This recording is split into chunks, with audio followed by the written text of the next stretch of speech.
નમસ્કાર દર્શક મિત્રો, સ્વાગત આપ સૌનું મંતવ્ય ન્યૂઝમાં અને હું છું જાગૃતિ। છેલ્લા ઘણા સમયથી આપણે સમાચારમાં વાંચીએ છીએ અને સાંભળીએ છીએ કે એનસીબીએ કાર્યવાહી કરી છે। ડ્રગ્સનો મોટો જથ્થો ઝડપાયો છે અને 100 વ્યક્તિ ઝડપાઈ છે ડ્રગ્સના જથ્થા સાથે।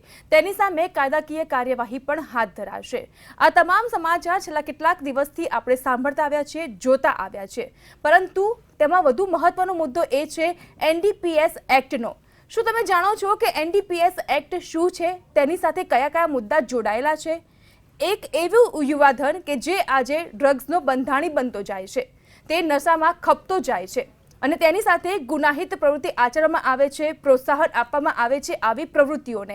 તો આવી પ્રવૃત્તિઓને ડામવા માટે કેવા પ્રકારની કામગીરી થવી જોઈએ અને કેવા પ્રકારના કાનૂની દાવપેચ થતા હોય છે, આ સમગ્ર વિષય વસ્તુ ઉપર આજનો આ કાર્યક્રમ અમે તમારી સમક્ષ લઈને આવી ગયા છે કે જેના થકી તમે એનડીપીએસ એક્ટ શું છે એ જાણી શકશો અને તેની સાથે કયા કયા ઇસ્યુ જોડાયેલા છે તેના વિશેની જાગૃતિ પણ આપ કેળવી શકશો। તો પ્રસ્તુત છે અમારો આજનો ખાસ કાર્યક્રમ એનડીપીએસની ગૂંચવણ અને તેની જાગૃતિ। તો આ સમગ્ર વિષય વસ્તુ ઉપર ચર્ચા કરવા માટે મારી સાથે સ્ટુડિયોમાં હાજર છે પારુલ યુનિવર્સિટીના ફેકલ્ટી ઓફ લોના ડિરેક્ટર અને dean doctor professor Akil Saiyed છે, ગુજરાત હાઈકોર્ટના એડવોકેટ કમલ નયન પંચાલ અને પારુલ યુનિવર્સિટીના ફેકલ્ટી ઓફ લોના associate professor doctor Ruchi Tiwari. આપ ત્રણે મહાનુભાવનું હું હાર્દિક સ્વાગત કરું છું મંતવ્ય ન્યૂઝમાં। ડોક્ટર અકિલ, સૌથી પહેલા હું તમને પૂછવા માંગીશ કે આજકાલ જે વસ્તુની, જે વિષયની સૌથી વધુ ચર્ચા થઈ રહી છે તે એટલે કે એનડીપીએસ એક્ટ છે શું છે આ સમગ્ર વિષય વસ્તુ? Thank you Jagruti. એનડીપીએસ એક કેન્દ્ર સરકારનો કાયદો છે। એનડીપીએસનું સંપૂર્ણ નામ છે narcotic drugs and psychotropic substance act. 1985નો આ કાયદો છે, જેમાં વખતો વખત 1989માં, 2001માં, 2014માં સુધારા કરવામાં આવ્યા છે અને આ જે નશીલા પદાર્થો છે તેમજ માદક અને કેફી દ્રવ્યો જે છે તેના નિયંત્રણ લાવવા માટેનો આ કાયદો છે, જેમાં આવા કોઈપણ માદક પદાર્થોની ઉત્પાદન, બનાવટ, હેરફેર કે તેના ઉપયોગ ઉપર પ્રતિબંધ ફરમાવવામાં આવે છે। બલકે તેની કોઈના કબજામાં પણ જો માલુમ પડે તો તે પણ એક ગેરકાયદેસરનું કૃત્ય બને છે। અને આ કાયદાની વિશેષતા એ છે કે તેમાં જેમ કે આપણે એનસીબી સાંભળીએ છીએ, પરંતુ તેની ઉપરની એક જે સંસ્થા છે જે છે સીબીએન, સેન્ટ્રલ બ્યુરો ઓફ નાર્કોટિક્સ, એક કેન્દ્ર સ્તરે એક સ્ટેચ્યુટરી બોડી છે જેની અંતર્ગત એનસીબી કાર્યરત હોય છે। અને વિશેષતઃ આ કાયદો નશીલા પદાર્થો પર નિયંત્રણ લાવવા માટેનો કેન્દ્ર અને રાજ્ય સરકાર બંનેને સત્તા આપતો એક અનેરો કાયદો છે। કમલ નયન પંચાલ, હું તમને સવાલ પૂછવા માંગીશ કે જે એનડીપીએસ કાયદાની આપણે વાત કરવા માટે અહીં ભેગા થયા છીએ, ચર્ચા કરવા માટે, લોકોમાં જાગૃતિ લાવવા માટે આપણે અહીં ભેગા થયા છીએ, તો આપણા દેશમાં આ કાયદો લાવવા પાછળનો હેતુ શું હતો? જી ચોક્કસ જાગૃતિ। આમાં એવું છે કે બિફોર ઇન્ટ્રોડ્યુસિંગ ધીસ એનડીપીએસ એક્ટ કાયદો જ્યારે લાવવામાં આવ્યો તે પહેલાં ઓપીએમ એક્ટ અને ડેન્જરસ ડ્રગ્સ એક્ટ બે જૂના કાયદાઓ હતા। હવે જે બે જૂના કાયદાઓ હતા તેમની જે તે વખતની પ્રવર્તમાન પરિસ્થિતિને અનુરૂપ ન હતા। બીજું, તે જૂના કાયદાઓમાં જે સજાનું જે પ્રાવધાન હતું અને જે જોગવાઈઓ હતી તે જૂના કાયદાની અંદર સજાની જોગવાઈઓ પૂરતી માત્રાની અંદર પર્યાપ્ત નહોતી અને નિવારક ન હતી।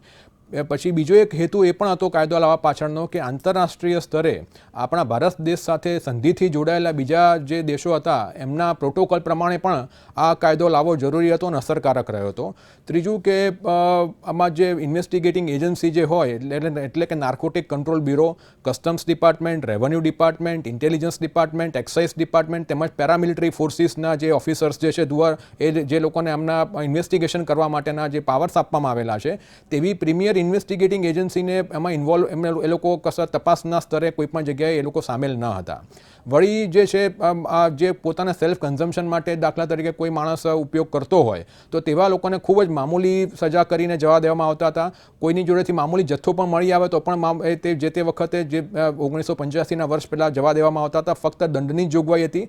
એટલે અને ત્રીજું ચોથું જે કારણ કહી શકાય એ કારણ કે આપણા દેશની અંદર આવા ગુનાનું પ્રમાણ ખૂબ જ મોટા પ્રમાણમાં વ્યાપક થતું જતું હતું અને તે જ વખતે આપણા દેશમાં એવું લાગ્યું કે આ ગુનાને નાથવા માટે, એમાં અંકુશમાં લાવવા માટે, નિયંત્રણમાં લાવવા માટે, આ સમાજનું દૂષણ દૂર કરવા માટે આ કાયદો લાવવો જરૂરી હતો. માટે આવા અસરકારક અને કડક કાયદાને લાવવામાં આપણા દેશની અંદર ઇન્ટ્રોડ્યુસ કરવામાં 1985ના વર્ષમાં લાવવામાં આવ્યો. એટલે એવું કહી શકાય કે પહેલા જે કાયદો હતો એ કાયદો ઇનફ નહોતો, પૂરતો નહોતો, કારણ કે તેમાં સજાની જોગવાઈ પણ જે હતી તેના કારણે સામેવાળી વ્યક્તિ કે જે ગુનાહિત પ્રવૃત્તિ સાથે જોડાયેલી હતી, આ બિઝનેસ કરતી હતી, કારણ કે બિઝનેસ પણ થવા લાગ્યો છે હવે ડ્રગ્સને આ બધી વસ્તુને લઈને, તો એ કાયદાના સુધારા કરવા માટે અને સજાને થોડી વધારે કડક બનાવવા માટે લોકોને પણ ખબર પડે કે ના, આપણે આ ગુનો આચરીશું તો આપણને આટલી કડક સજા થઈ શકે છે, એટલા માટે આ ગુનાની અને આ કાયદાની આપણને જરૂર પડી. બરાબર. તો રુચિબેન, તમને સવાલ પૂછવા માંગીશ કે આપણે જે એનડીપીએસ એક્ટની વાત કરી રહ્યા છો તો એની અંદર કયા કયા અને કેવા પ્રકારના પદાર્થોનો સમાવેશ કરવામાં આવતો હોય છે?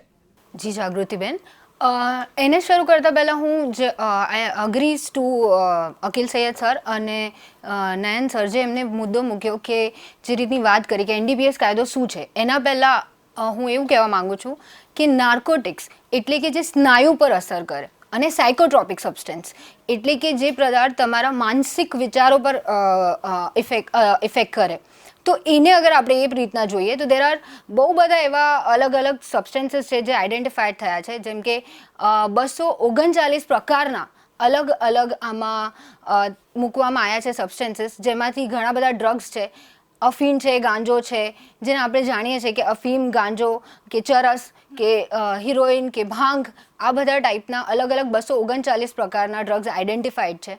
હવે આમ જોવા જઈએ તો એને સ્મોલ ક્વોન્ટિટી અને કોમર્શિયલ ક્વોન્ટિટીમાં અલગ અલગ તરીકેથી વહેંચવામાં આવ્યા છે. જેમ કે અગર આપણે જોઈએ કે એક બે એક્ઝામ્પલ આપું કે ઉદાહરણ પ્રમાણે હું તમને કહું તો, જેમ કે કોકેન છે. કોકેન અગર કોઈના પાસે 2 ગ્રામમાં મળે છે જે પર્સનલ યુઝ માટે છે તો એને સ્મોલ ક્વોન્ટિટી કે અલ્પ ક્વોન્ટિટી કહેવામાં આવશે. ઓર કોમર્શિયલ જથ્થો, જેમ કે અગર 100 ગ્રામ કોકેન મળે છે તો એને કોમર્શિયલ જથ્થો કહેવામાં આવશે. એવી જ રીતના ગાંજા, જેને મેરુજવાના બી કહેવામાં આવે છે ઇંગ્લિશમાં, તો એમાં 1 કિલો જેટલો ગાંજો અગર કોઈની પાસે મળે છે તો એને સ્મોલ ક્વોન્ટિટીમાં ગણવામાં આવશે અને એનાથી વધારે કોમર્શિયલ ક્વોન્ટિટીને 20 કિલો સુધી કોમર્શિયલ ક્વોન્ટિટીમાં ગણવામાં આવે છે.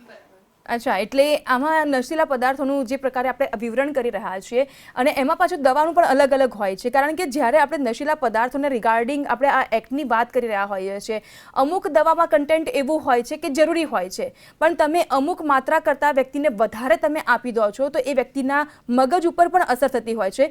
કમલનયન સર, આપણે જ્યારે વાતચીત કરતા હતા, આ શો પહેલાં જ્યારે આપણે ડિસ્કશન કરતા હતા ત્યારે આપે પણ કહ્યું હતું કે મગજ ઉપર સીધી અસર કરતી હોય છે, તો કેવા પ્રકારનું આ રૂપરેખા કામ કરતી હોય છે?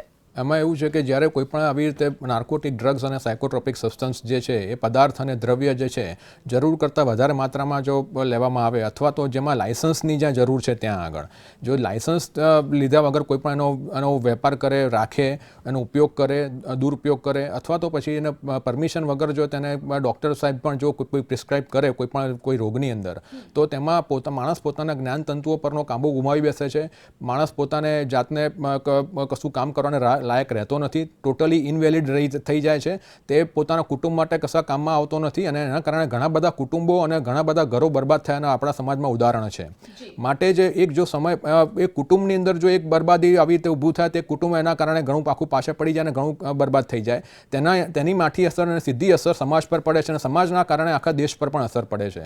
માટે આ કાયદાની જે છે કડક જોગવાઈઓ સાથે આ કાયદો લાવવામાં આવેલો છે, જે સમાજમાં દ્રષ્ટાંત રૂપ ઉદાહરણ પૂરું પાડે કે કોઈ પણ આવા ગુના કરવામાં, ગુનાખોરી પ્રવૃત્તિ કરવામાં આવશે તો તેનો જે છે કડકમાં કડક રીતે તેની સજા કરવામાં આવશે અને તેને કડકમાં કડક રીતે ડીલ વિથ કરવામાં આવશે. ઓકે, તો સજાની વાત કરી રહ્યા છીએ આપણે, ગુનો સાબિત થાય તો કયા પ્રકારની સજા થઈ શકે છે તેની પણ આપણે આગળ વાત કરીશું, પરંતુ કમલનયન, તમને આગળ એક સવાલ એ પણ પૂછવા માંગીશ કે આ કાયદા હેઠળ કઈ કઈ પ્રવૃત્તિઓ, કયા પ્રકારની પ્રવૃત્તિઓ અને ગુનાહિત કૃત્યને ગણવામાં આવતું હોય છે? જી, એમાં એવું છે કે કોઈ પણ વ્યક્તિ લાયસન્સ વગર, અમુકમાં સેન્ટ્રલ ગવર્મેન્ટે લાયસન્સ આપવાની જે છે એમાં જોગવાઈ છે, પ્રબંધ છે, પ્રાવધાન છે. જો કોઈ પણ વ્યક્તિ લાયસન્સ વગર તેની ખેતી કરે, સૌથી પહેલાં તો ખેતી કરે, પછી તેનું ઉત્પાદન કરે, પ્રોડક્શન કરે, એટલે જે ખેતીની જે ઉપજ હોય તેને રિફાઇનિંગ કરે, પ્રોસેસ કરે, તેને આખરી ઓપ આપીને તેને કોન્સન્ટ્રેટ ફોર્મમાં બનાવે, પછી તેનો વેપાર કરે, કોઈ જગ્યાએ વેરહાઉસમાં કે કોઈ જગ્યાએ એનું એકઠું કરે, પછી તેનું પરિવહન કરે અને એક જગ્યાએથી બીજી જગ્યાએ ટ્રાન્સપોર્ટ કરે, પછી એમાં જે ખરીદ અને વેચાણ જે છે એ પણ એને ગુના ગણવામાં આવેલા છે. કોઈ પણ જે છે ઇમ્પોર્ટ અને એક્સપોર્ટ એટલે આંતરરાજ્ય સ્તરે પણ અને આંતરરાષ્ટ્રીય સ્તરે પણ જે ઇન્ડિયાની બહાર પણ મોકલે અથવા ઇન્ડિયાની અંદર મંગાવે તો તેમાં પણ ગુનો ગણવામાં આવેલો છે. પછી તે માણસ પોતે સેલ્ફ કન્ઝમ્પશનમાં જે છે વાપરતો હોય, માણસ તે એડિક્ટ હોય અને બંધાણી હોય તેને પણ ગુનો ગણવામાં આવેલો છે. પછી જે માણસ જે ડ્રગ પેડલિંગ કરે ને જે ટ્રાફિકિંગ કરે તેને પણ બહુ ગંભીર ગુનો ગણવામાં આવેલો છે. તદ ઉપરાંત આ કાયદાની અંદર એવી અગત્યની એ પણ પ્રાવધાન અને જોગવાઈ છે કે કોઈ માણસ ફાઇનાન્સિંગ અને ફંડિંગ કરતું હોય તો તેને પણ ગુનો ગણવામાં આવેલો છે. કોઈ ષડયંત્રનો ભાગ હોય, ઉદાહરણ તરીકે કોઈ માણસ પોતે જાતે એનો બંધાણી ના હોય કે જાતે ડાયરેક્ટલી ડીલિંગ કરતો ના હોય પણ તેવા ગુનાઓને પ્રોત્સાહન આપતો હોય, મદદગારી કરતો, ષડયંત્રમાં સામેલ હોય તો તેવા ગુનાઓને પણ આમાં આવરી લેવામાં આવેલા છે અને તેવી ગુનાહિત પ્રવૃત્તિઓને પણ આમાં જે છે સજાના પ્રાવધાન છે અને જોગવાઈ છે. બરાબર છે. રુચિ મેમ, તમને પૂછવા માંગીશ કે આ કાયદા હેઠળ તપાસ કરવાની વાત હોય કે પછી કોર્ટ કેસ ચલાવવાની બાબત હોય તો આ બધી બાબતોમાં કયા પ્રકારની વિશેષતા? જો આમાં જેમ કે મેં પહેલાં વાત કરી કે નાનો જથ્થો કે મોટો જથ્થો જે રીતનું બાયફર્કેશન છે આની અંદર કે એવી રીતની સજાનું બી એવું જ છે કે લાઈક ફોર એક્ઝામ્પલ આપણે આમ વાત કરીએ કે JMFC કોર્ટ અગર 3 વર્ષથી ઓછી સજા છે તો JMFC કોર્ટ આ વસ્તુ ચલાવી શકશે. અગર 3 વર્ષથી વધારે છે જેમ કે કોમર્શિયલ ક્વોન્ટિટી છે તો પછી એ સ્પેશિયલ કોર્ટ આના લીધે બનાવેલા છે અને સ્પેશિયલ કોર્ટમાં આ અંડર સેક્શન 136 આ વસ્તુ ચલાવવામાં આવી શકે છે. અને અગર એવું જોવા જઈએ તો સ્પેશિયલ કોર્ટ્સ લાઈફ ઇમ્પ્રિઝનમેન્ટ સુધી બી લોકોને પનિશમેન્ટ આપી શકતી હોય છે. તો એ રીતનું અગર કોમર્શિયલ જથ્થો છે તો special court has the power કે એ રીતનું એ ચલાવી શકે છે. બરાબર છે. અકિલ સર, આપ શું કહેવા માંગશો? થોડું એડ કરું. આ જે કાયદો જે છે, મેં શરૂઆતમાં પણ વાત કરી, કેન્દ્ર સરકારનો કાયદો છે એટલે આમાં રૂલ બનાવવાની સત્તા કેન્દ્ર સરકાર અને રાજ્ય સરકાર બંને પાસે છે. અને સૌથી અગત્યની વિશેષતા આ કાયદામાં એવી છે કે સામાન્ય રીતે આપણે જ્યારે જોઈએ લો એન્ડ ઓર્ડર, કોઈ પણ કાયદા બને કે રીતે, તો લો એન્ડ ઓર્ડર ગૃહ ખાતા પાસે હોય છે, પરંતુ આ કાયદાનું વહીવટ જે છે એ નાણાં મંત્રાલયનો જે રેવન્યુ વિભાગ છે એ કરે છે. એટલે સૌથી જુદી પાડતી વિશેષતા છે. અને આ માટે જ તેની અંતર્ગત જુદી કોર્ટોની વ્યવસ્થા કરવામાં આવી છે. અને સામાન્ય રીતે પોલીસને સીધી સત્તા આપવામાં આવેલી નથી. પોલીસ માત્ર જે તપાસ અધિકારી છે, જેવી રીતે કમલનાથ સાહેબે શરૂઆતમાં વાત કરી કે એમાં રેવન્યુ વિભાગના, કસ્ટમના ઓફિસરો, સેન્ટ્રલ એક્સાઇઝના હોય, એ લોકો પણ કોગ્નિઝન્સ લઈ શકે. આ કોગ્નિઝન્સ લેવો એટલે કે કોઈના માહિતી પર આધારિત જ્યારે અધિકારી પોતે પોતાની રીતે સ્વ રીતે તપાસ શરૂ કરી શકે એવા કાયદાઓને એવા ગુનાઓને કોગ્નિઝેબલ કહેવાય. આમાં કોગ્નિઝન્સ લઈ શકે એવી એક વિશેષતા છે. અને આ કાયદો વળી પાછો એક બાજુ ઘણો કડક છે. આપણે વાત કરીએ છીએ કે તેમાં સખત સજાની જોગવાઈ છે, ઘણો કડક છે, કઠોર છે, પણ આ કઠોરતા માત્ર જે ઓફેન્ડર્સ છે એના માટે છે. એટ ધ સેમ ટાઈમ આ કાયદો ઘણો દયા અને કૃપા ધરાવતો છે કે જે બિચારા કોઈક સંજોગવશાત આનો ભોગ બની ગયા છે તો એમના રિહેબિલિટેશન માટે પણ આ જ કાયદામાં પ્રાવધાન છે. એટલે કાયદો એક એવું બેલેન્સ રાખી રહ્યું છે કે જે આપણે સામાન્ય રીતે બીજા કાયદાઓમાં નથી દેખાતો. સજા કરનાર માટે બિનજામીન પાત્ર, પરંતુ જો કોઈ સુધરવા માંગે તો એને પૂરેપૂરી તક મળે. એટલે એવું કહી શકાય, હું મારું ઉદાહરણ આપું અકિલ સર, સોરી તમને હું વચમાં રોકી રહી છું, પણ આપણે આ વસ્તુને થોડીક વધારે સરળતાથી દર્શકો સમજી શકીએ આપણે એ માટે એક ઉદાહરણ જો હું આપું અને હું ખોટી ન હોઉં તો, ધારો કે મને નશાની લત લાગી ગઈ છે, એન પ્રકારે કોઈએ મને નશો આપ્યો છે, એવી કોઈ વસ્તુ મને ખવડાવી છે અને હું પછી એનાથી આદી થઈ ગઈ છું. હવે હું પકડાઈ ગઈ છું, મારી સામે કેસ થાય, પરંતુ મારે કોર્ટમાં મારી જાતને એવું કહેવું છે કે હું નશાની આદી નથી, મારે નશો છોડવો છે. તો આ નશા છોડવાની આદતને લઈને હવે મને કોર્ટ સારવાર માટે પણ મોકલી શકે છે. બિલકુલ. મને લાગે છે પંચાલ સાહેબ આ વિશે વધારે સારી રીતે કહી શકશે. જી ચોક્કસ સૈયદ સાહેબ. એમાં એવું છે કે એમાં 2 કલમ છે, કલમ 39 અને કલમ 64A.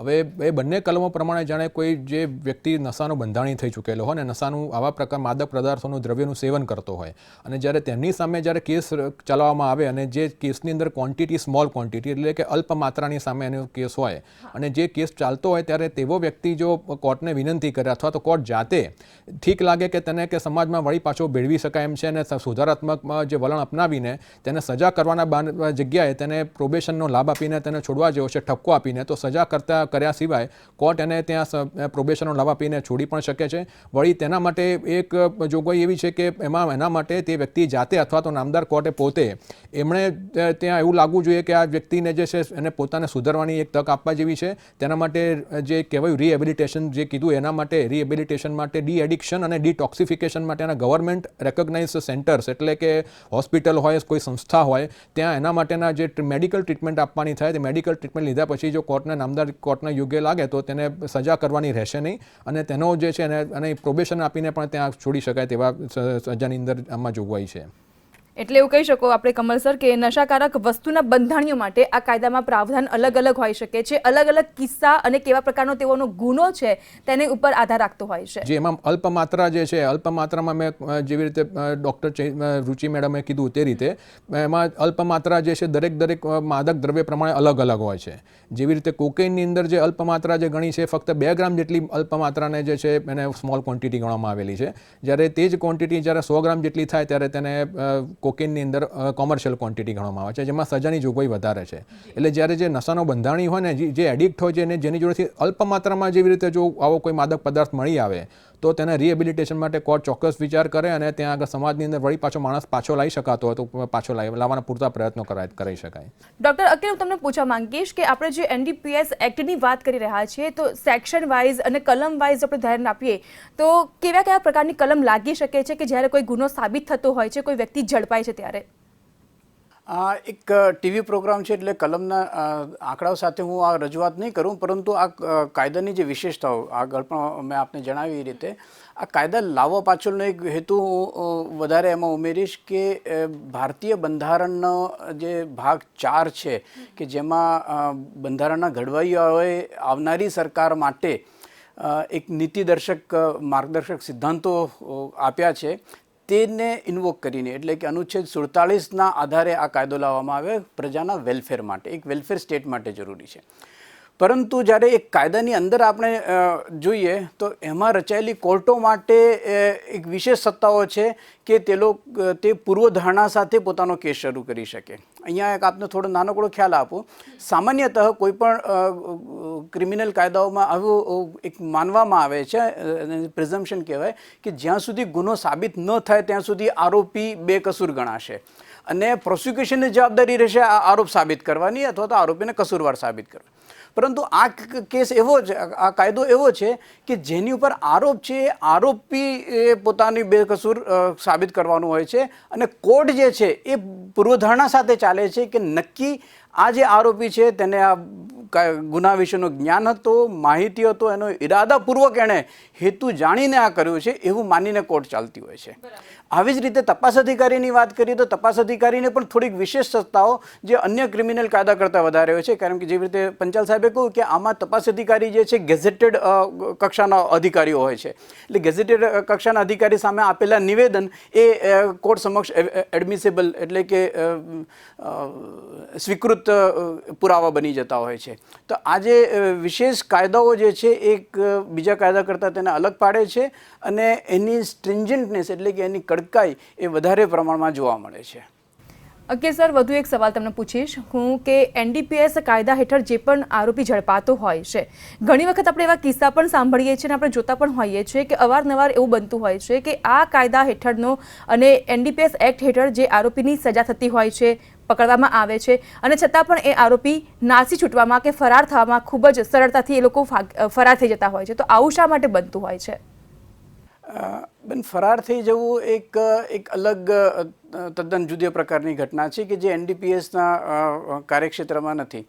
પરંતુ ચાલુ ટ્રાયલમાં મોટાભાગના જે મોટાભાગના તો નહીં કરું પણ ખાસ કિસ્સાઓમાં જે આરોપીઓને છુટકારો મળી જતો હોય છે એ સામાન્ય રીતે પ્રોસિક્યુશનની નાની ભૂલોને લીધે હોય છે. કારણ કે આ કાયદો એક કડક શિક્ષાની જોગવાઈ રાખે છે. ઓફકોર્સ એ નાના ગુના માટે નાની, જેવી રીતે કીડીને કણ ને હાથીને મણ એવાની શિક્ષાનું પ્રાવધાન છે. પરંતુ જેને મણની શિક્ષા કરવાની છે એ શિક્ષા કરતાં પહેલાં પણ તમામ પગલાઓ જે છે એ યોગ્ય રીતે ફોલો થયા છે કે નહીં, એ ચકાસવાની બાબત હોય છે.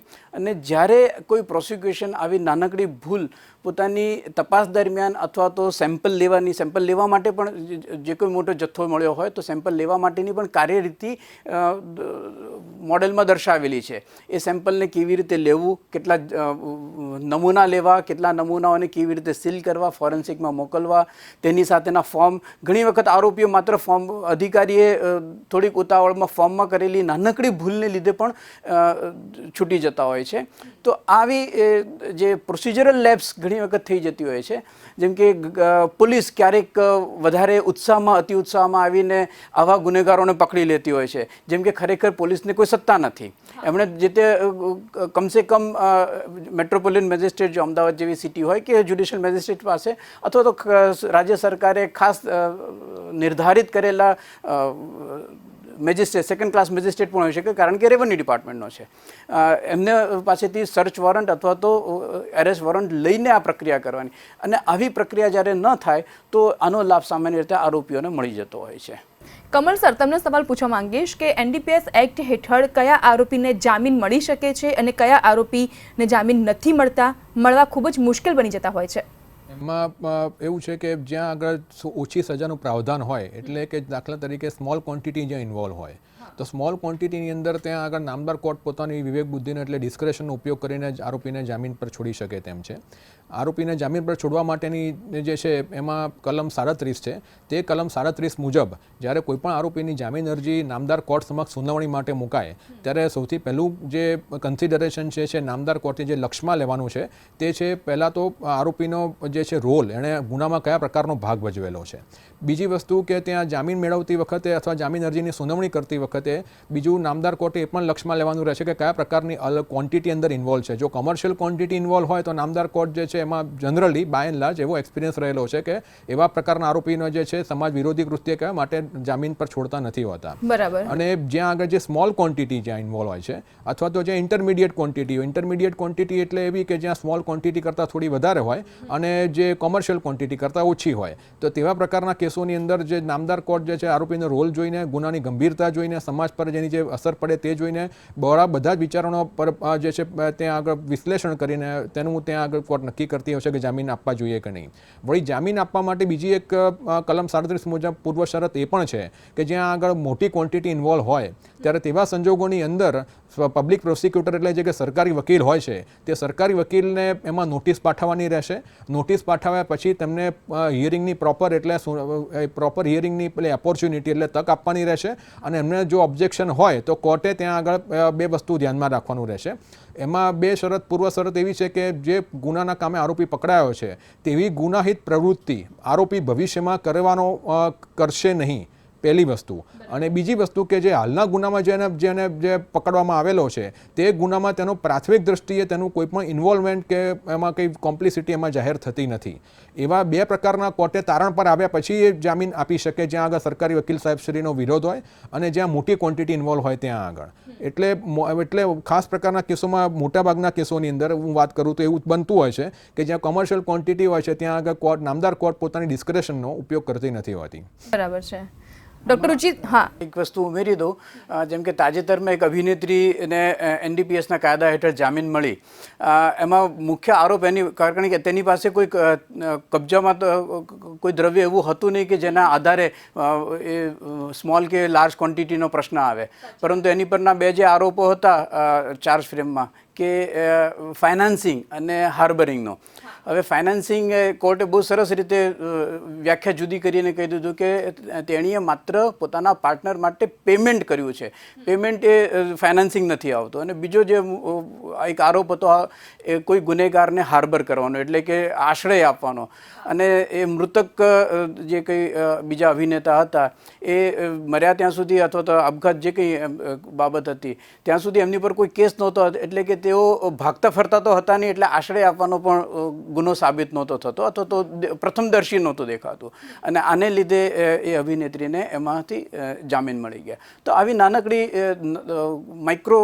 સૂક્ષ્મ બાબતો હોય છે જેને કારણે જામીન મળી જતા હોય છે. કાયદાકીય બાબતો જ્યારે થતી હોય છે ને અકિલ સર, ત્યારે છે ને સામાન્ય માણસ ગૂંચવાઈ જ જતો હોય છે, કારણ કે કાયદો આ શબ્દનો જ્યારે સામનો કરવાનો હોય છે ને ત્યારે અમુક અલગ અલગ ધારા હોય છે, કલમની જોગવાઈ હોય છે, ત્યારે વ્યક્તિ ત્યાં જ હારી જતો હોય છે કાયદો નામ સાંભળીને, કાનૂની કાર્યવાહી પ્રક્રિયા સાંભળીને, કારણ કે બહુ જ લાંબી કાનૂની પ્રક્રિયા ચાલતી હોય છે. ક્યાં સુધી આપણે લડીશું, કેવો ન્યાય મળશે કે નહીં મળે, કેટલા સમયમાં મળશે, આ બધી જ બાબતો એવી હોય છે કે જેનાથી સામાન્ય વર્ગ હંમેશા ગૂંચવાતો હોય છે. આ માટે જ બેન પારુલ યુનિવર્સિટી હંમેશા કાર્યરત છે અને લીગલ એડ સેન્ટર અમે ફેકલ્ટી ઓફ લોમાં ચલાવીએ છીએ. આ સિવાય અમારી મેડિકલ કોલેજમાં પણ રિહેબિલિટેશનના કાર્યક્રમો ચાલે છે. વ્યસન મુક્તિ માટેના અમારો સોશિયલ વર્ક ડિપાર્ટમેન્ટ જાગૃત છે.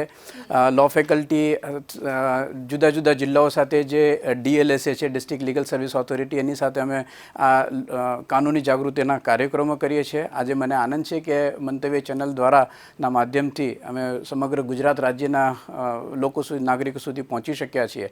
અને પારુલ યુનિવર્સિટીનો હંમેશા આ જ અભિગમ હોય છે કે લોકોને જે દ્વિધાઓ છે અને ગૂંચવણો છે તેમાંથી અમે બહાર કરી શકીએ.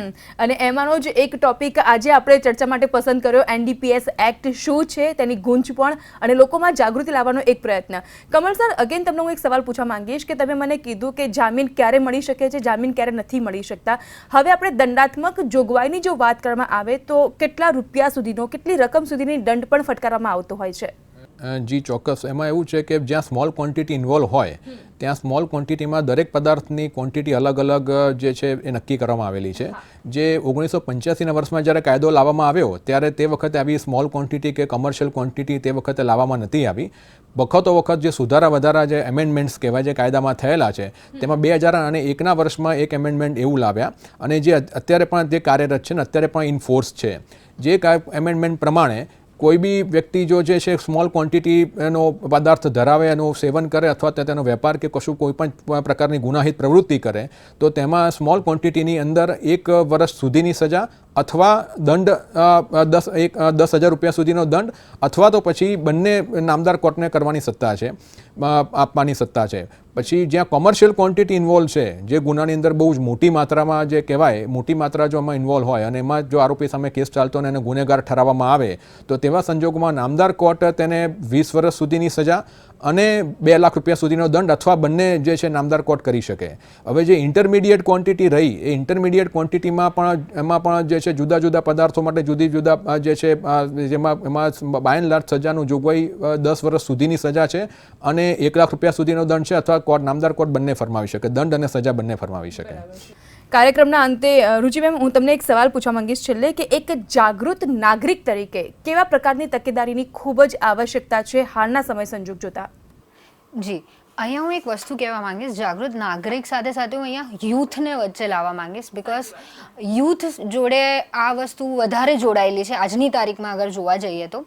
But yes, awareness can be the best remedy. આવી રીતના અગર વાત કરીએ તો તકેદારી એવી રીતની રાખવાની કે આપણા સાથે આજુબાજુમાં કોઈ વ્યક્તિ આના જોડે જોડાયેલો છે તો એને રિહેબિલિટેટ કેવી રીતના કરવાનું, એને આ વસ્તુ છોડવામાં મદદ કેવી રીતના કરવાની, ક્યાં જાણ કરવાની, એ બધી બાબતોમાં ધ્યાન રાખવું ખાસ જરૂરી છે. એ સિવાય આ બધા કાયદા જે નવા ઘડાતા રહે છે, જે આજુબાજુમાં કૃત્યો ઘટાતા રહે છે, એને જોઈને અને એને સમજીને બીજી વસ્તુઓનું બી ધ્યાન રાખવું જરૂરી છે. એનાથી વિશેષ હું કહીશ મારા સરને કે એ આના પર કંઈક નાગરિકમાં માત્ર બેને કહ્યું એવી રીતે યુથને ઇન્ક્લુડ કરીને એક પ્રોફેસર તરીકે હું એ જ સલાહ આપીશ કે જો આપને માલુમ પડે કે આપના કોઈ સહાધ્યાયી કે કોઈ આપના પાર્ટનર કે મિત્ર આવી બાબત સાથે સંકળાયેલો છે તો તરત તેને સમજાવવો જોઈએ, તેના વાલીને જાણ કરવી જોઈએ. જો કરી શકે તો યુનિવર્સિટી કે કોલેજના સત્તાધીશોને જાણ કરી અને આ ઘટનાને કેવી રીતે રોકી શકાય. જો બહારથી કોઈ બાહ્ય પરિબળો આવું કંઈક કરતા હોય તો તરત જ સત્તાધિકારીઓને જાણ કરવી જોઈએ જેથી કરીને ને રોકથામ કરી શકાય. જી, એટલે આજના આ કાર્યક્રમનો મુખ્ય હેતુ એ જ હતો કે યુવાધન ગેરમાર્ગે દોરાય નહીં અને જે લોકો ગુનાહિત પ્રવૃત્તિઓને અંજામ આપતા હોય છે, પ્રોત્સાહન આપતા હોય છે, તે લોકોને ખાસ જાગૃત કરવાનો આ એક કાર્યક્રમ અને એક પ્રયત્ન અમારા તરફથી કે જેના થકી NDPS એક્ટ શું છે, કેવા પ્રકારની જોગવાઈ છે અને લોકોનામાં જો સભાનતા ઓછી છે, જાગૃતિ ઓછી છે તો તેઓ આ કાર્યક્રમ થકી તેઓનામાં જાગૃતિ કેળવી શકે છે. અને નશો કોઈ પણ વસ્તુમાં કોઈ પણ સંજોગોમાં સારો નથી હોતો. જે રીતે કમલ નયન સરે પણ કહ્યું છે કે નશાનો આદિ જો ઘરમાં હશે તો એ આખા પરિવારને લઈ ડૂબે હોય છે. તો તેના માટે તમારે નશાથી દૂર રહેવું જોઈએ અને જે લોકો નશો કરે છે તેઓને પણ તમારે તમારે સમજાવવાનો પ્રયત્ન કરવો જોઈએ એક જાગૃત નાગરિક તરીકે. ડૉક્ટર અકિલ સૈયદ, કમલનયન સર અને ડૉક્ટર રુચિ, આપ ત્રણેય મહાનુભાવ મંતવ્ય ન્યૂઝના સ્ટુડિયોમાં આવ્યા અને આ અગત્યના મુદ્દા ઉપર આપણે સૌએ ચર્ચા કરી. આપનો ખૂબ ખૂબ આભાર. તો એનડીપીએસ એક્ટની ગૂંચવણ અને તેની જાગૃતિને લઈને આ કાર્યક્રમમાં અમે તમામ પ્રકારની જાગૃતિને લાવવા માટેને તમને રૂપરેખા સમજાવી છે. હવે તેમ છતાં પણ જો તમને પણ ક્યાંય કચાશ લાગતી હોય અને હજુ તમે થોડું વધારે જાણવા માંગતા હો તો તમે મંતવ્ય ન્યૂઝનો સંપર્ક કરી શકો છો અને અમને તમારા સવાલ પણ લખીને મોકલી આપી શકો છો. અને મંતવ્ય ન્યૂઝની વધુ અપડેટ માટે આપણે લોગ ઓન કરવાનું છે www.mantavynews.com પર. મને આપશો રજા. નમસ્કાર.